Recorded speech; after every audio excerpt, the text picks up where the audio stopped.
Welcome to Entrepreneurial State of Mind. I'm your host, Dr. Dale Caldwell, and I am excited to be here with Marta Sylvester from NuGen Packaging. How are you? Great.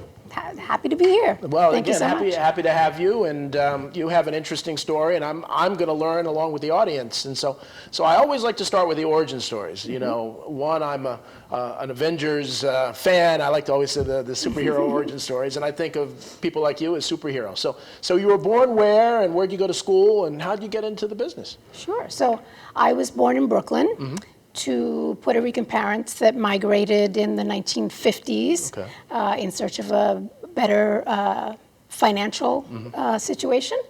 I have two older siblings, 10 and 11 years older, so technically I had two sets of parents growing up, which was kind of cool. And you were the baby. So I was the baby. Spoiled baby, huh? Absolutely, 100%.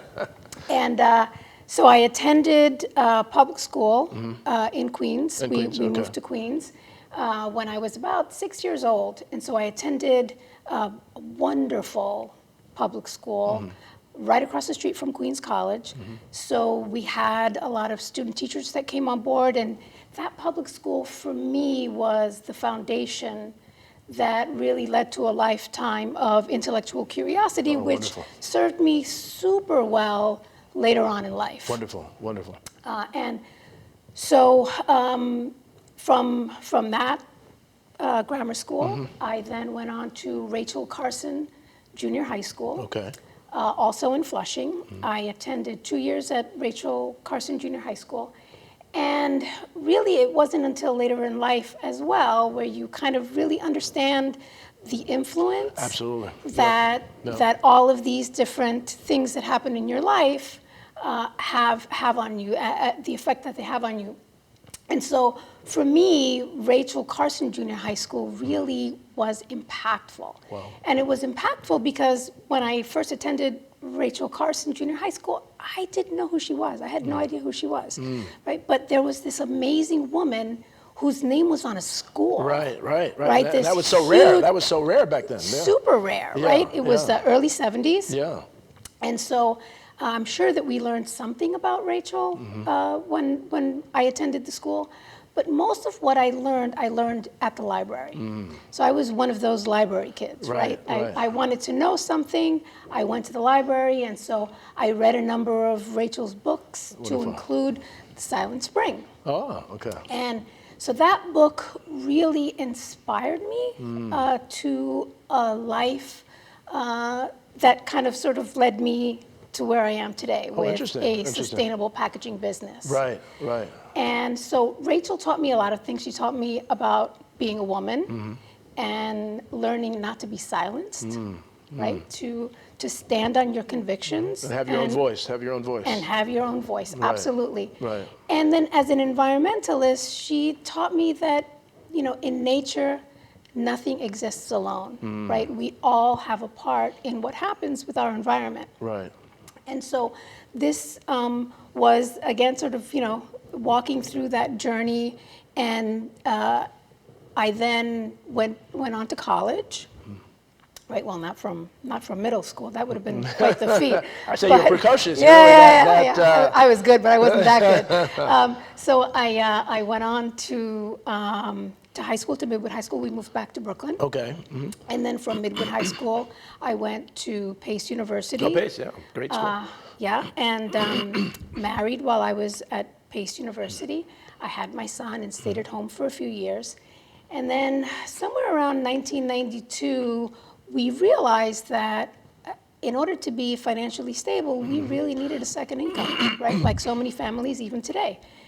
And so I decided I was going to venture out into the workforce. I hadn't completed my degree yet. And so I didn't know what I wanted to do, but I knew that I wanted some flexibility just so that I could still be an effective mom. So I thought that was going to be the key, right?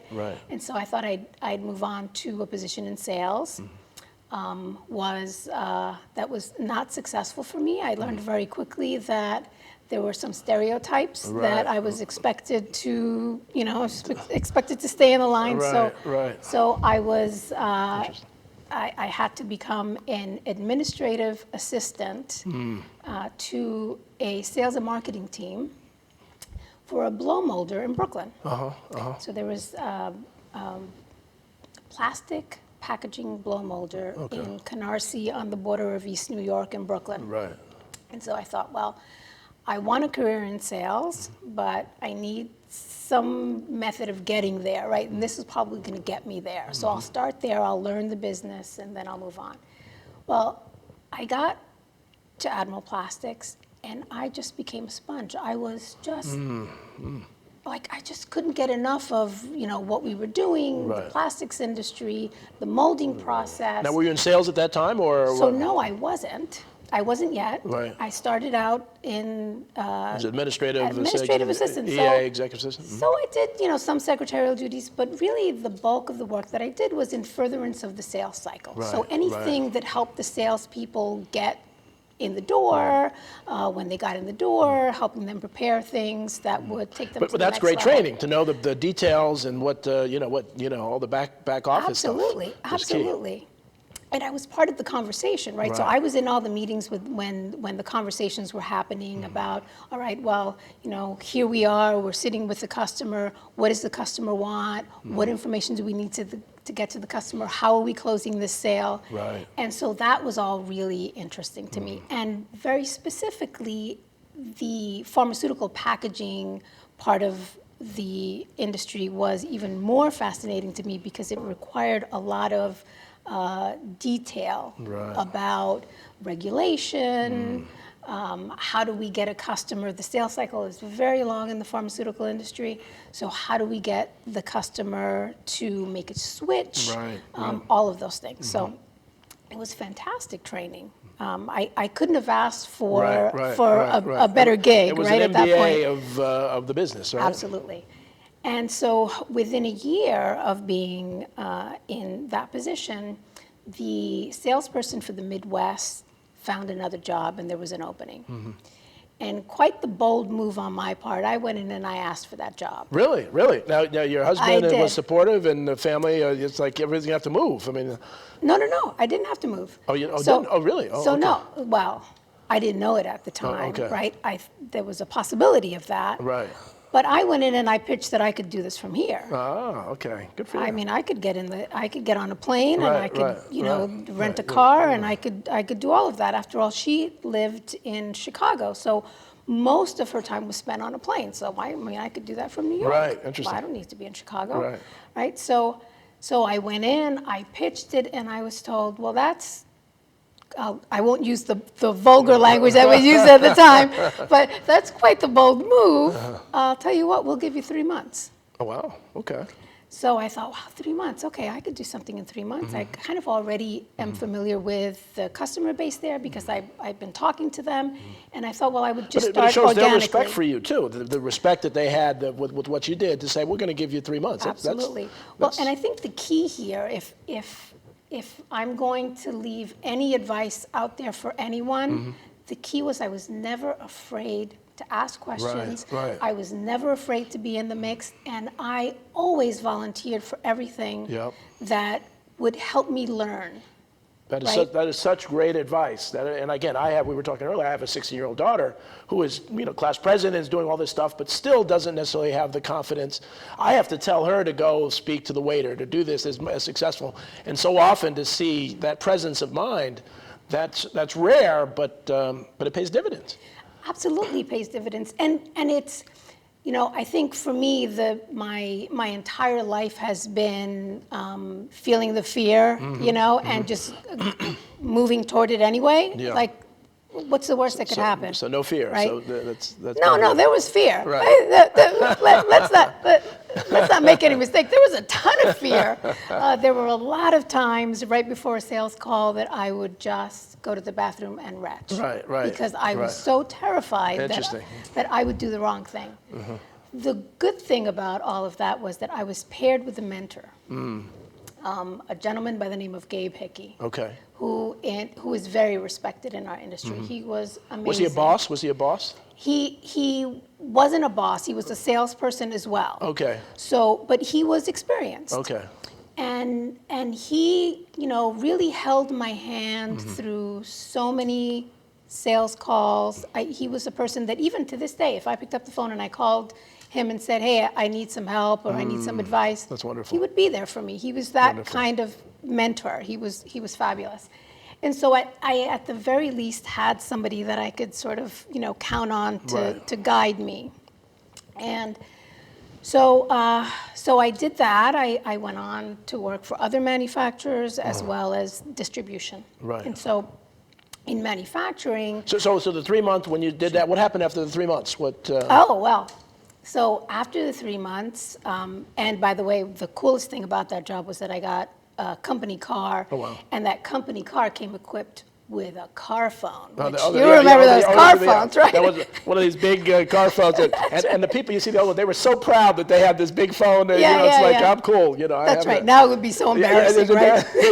Exactly. Yeah. So after the 3 months, I mean, it was clear that I was capable of handling the job. Right. I mean, personally, I kind of felt like, I was, am I really doing a good job? I wasn't sure that I was doing the right thing at the time. But I was growing the business organically. Right. And so at the end of the day, that was really the important thing. Right. And so I kept the job, and then the company was sold, and I stayed on with them for a little while, and then I moved on to another manufacturer. Okay. And then distribution. Okay. So distribution was an amazing education because I wasn't solely focused on the goods of the one manufacturing process, right? I was able to learn more processes, more industries, right? Because now you have a huge book of business that you can go after. Right. And so I stayed within distribution, and I sort of rose in the ranks from sales rep to account manager to VP of sales and marketing. Let me stop, because one of the things, the reason I was asking about, because I often do a lot of lectures and talk about the difference between a mentor and a sponsor. And it sounds like you have, because so many people, especially women, especially people of color, will have a mentor. Someone will give them guides, but that sponsor is the one who's behind the room who says, Marta needs to be promoted. She needs a raise. And so often we'll have all sorts of people advising us, but we don't have someone in the back room advocating for us. It sounds like you did that. So how were you able to get the sponsors to really help you rise? Because you won't rise without a sponsor in there saying good things about you. Well, it was knowing that I had a voice and that I had to use that voice. Right. And that I had to promote myself. Right. Because I really didn't have anybody that was outwardly advocating for me. But you added value to them so that when they were making that decision, you said, we need to promote her, or we may lose her, or this. And so you had those. You don't have to have a close relationship, but you had those folks who were really willing to be behind the scenes. So that's good. Now we're going to take a short commercial break, but we'll pick it up right there, because this is great advice. Because this is all about the entrepreneurial mindset. It's not just about having your own business. And some people have the entrepreneurial mindset. Some people have what I call the incremental mindset, where I'll do whatever you tell me to do, but I'm not going to do it unless you tell me. And obviously you don't have that. So we will be back in a minute after the short commercial break with Marta Sylvester.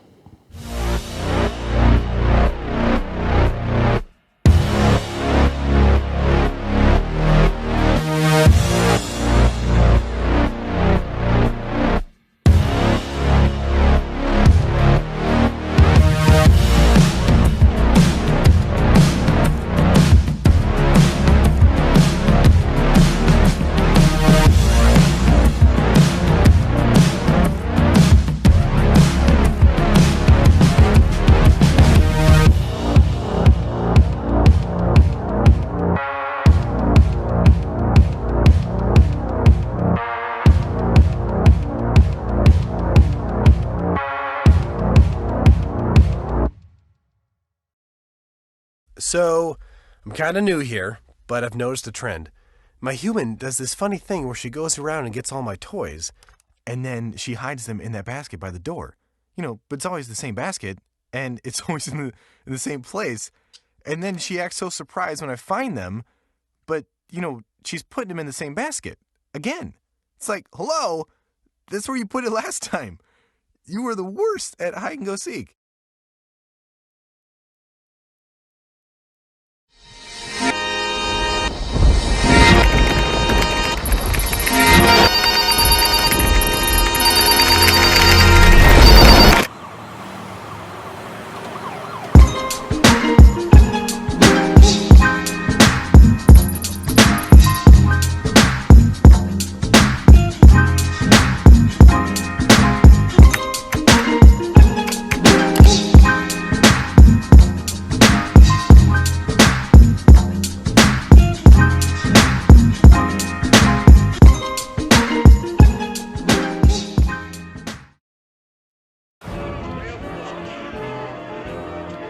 Boardwalks built for fun. Legendary rock and roll clubs. This is how we do it. Hippity hop. Casinos by the ocean. Hippity hop. Now that's New Jersey. Welcome back to Entrepreneurial State of Mind. I'm your host, Dr. Dale Caldwell, with Marta Sylvester from NuGen. And so we've talked about your manufacturing. I want to jump right in. So what did you do just before you started this company? What forced you to launch the company? So I was in distribution. The company that I worked for at the time was about to sell to one of the largest distributors in the world at the time. And I just did not want to go work for that company. I really had a different vision. I wanted to do something more sustainable. This was at about the time that really everybody was starting to really take note that packaging was contributing negatively to the environment. And so my history, right? I have that entire history, and I thought, well, there are things that we can do. Why aren't we doing it? Why aren't we raising the alarm and finding sustainable solutions that can get us there? Why isn't anybody doing that? And the more I spoke to other people in the industry, the more I realized that people had done things, but typically they didn't end well, and so end operative word, and the whatever projects they were working on ended horribly, hard fails, and they just kind of, all right, well, we'll deal with it later. Which was not okay with me, because I knew that there were opportunities to do things. There were companies out there that were doing really fabulous things. And one of those things was post-consumer regrind. So taking product from the recycling stream and repelletizing it and making new products of it. So I was really interested in that. Interesting. And so I decided, well, I'm going to jump off of the entrepreneurial cliff. And one of two things is going to happen. Either there's going to be a splat at the other end, in which case, not something that I haven't ever had happen to me in the past, right? I'll dust off the CV and I'll find another job. Big deal, right? I'm confident in what I know in the industry. But on the flip side, if things went well, I would at least buy myself one more year. Right. And I could keep moving forward, and 9 years later, almost 10 years, we're still here. We're doing well. So what was your first product? What was the first product? And one of the things that people often say is, I'm either going to succeed or I'm going to learn. So you don't lose. You're going to learn or succeed. And so all right. So you start the company. Was it same name company? NuGen Packaging. NuGen Packaging. And so what was the very first product that you had? And so one of the first things that I did, because I knew that I had to have some sort of income, right? I was working out of my home, but I knew the market, I knew my customer base, and so I went to one of my, still to this day, they're a great customer, generic pharmaceutical customer. And I said, well, I'm gonna launch my own business. Will you come with me? And they said, yeah, of course. Wow. And they did. Wow. And then I had another customer in the contract packaging business, And I asked him the same thing, and he said, yeah, absolutely, I'll support you. He was an entrepreneur, and the business that I was with before, we supported him when he started his business. Now, So were they joining your team, or were they giving the business? They were giving you their business. They were switching their business from someone else to you. Exactly, they were switching their And what kind of business to me. packaging were they making? What were they? So plastic packaging, Right. Okay. CRC closures, child-resistant closures, Okay. white plastic bottles Wow, for okay. drugs, Wow. for Wow. pharmaceutical drugs. Love it. And so they said, okay, we'll switch, we'll come on board, we'll support your business. But we what about believe in you. the plant, the machines and other things? How did you finance that? So I didn't have to finance any of it because I wasn't manufacturing any of it. Okay, I went to the factory, so that was part two, right? So interesting, okay. Will your customers support you, Right. right? So yes, okay, we have that customer support. Now, will the factory support me? Right, Because okay. now I'm a standalone, right? Right. And so I went to the factory. I knew ownership at the factories, and I went to them and I said, hey, I'm starting this Right. company. Will you support me? Well, some of the factories supported me, and some of them were afraid to support me, Interesting. which I understood, right? I'm really, they know me Right. personally, but now I'm starting to do an entirely different thing. Right. You know, is she gonna stick the landing, Right. or Right. you know, or what are we talking about here? But they had other people too they were working with too, right? So they would have to. So they may have had deep relationships with those folks as well. So Right. they're not going to give up those relationships for a risk. Absolutely. Right. Absolutely. And I was okay with that because I felt that, and I don't know why I felt this, right? Because sometimes you do things, as I said, you know, That's you entrepreneurial feel state the of fear, mind, but yeah. you do it anyway, right? Yeah.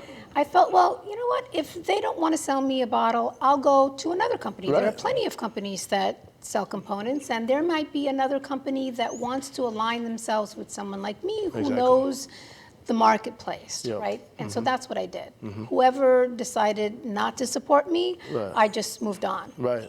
They're all supporting me now, Right. but at that time, Right. they weren't. So I just found somebody else that would. Good for you. And I changed things around. So, okay, not everyone in the generic pharmaceutical book of business that I had followed me. And so I found other things to sell. okay.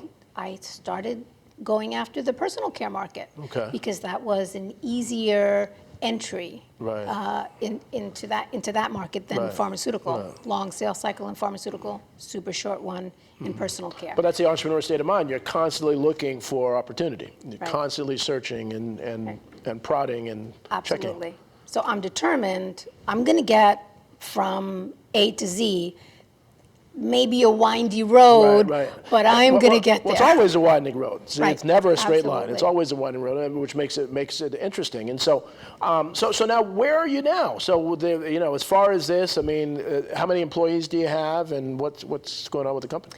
So at the moment, we share warehouse employees. I have a warehouse Okay. and offices in Hillside, New Jersey. nice. Although Okay. since the Yeah, pandemic, the pandemic it's- is real. I was going to ask you. has been really difficult. So we've been working at home.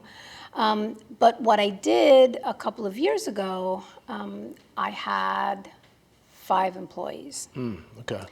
and I had partners, because this is a crazy windy road, as you say. yeah. And then, so the partners are gone, and there was a come to Jesus moment. You know, do I move ahead? And if I do, how am I going to do that? And am I going to be true to my convictions? Right.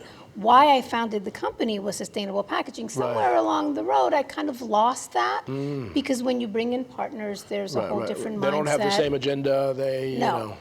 So now I had to make a decision, and unfortunately, part of that decision was now I'm riding alone, and I need to find somebody that's going to have the same level of conviction that I do, the same work ethic, right? And so I found someone that was working for me, right? So she came on, she stayed with me.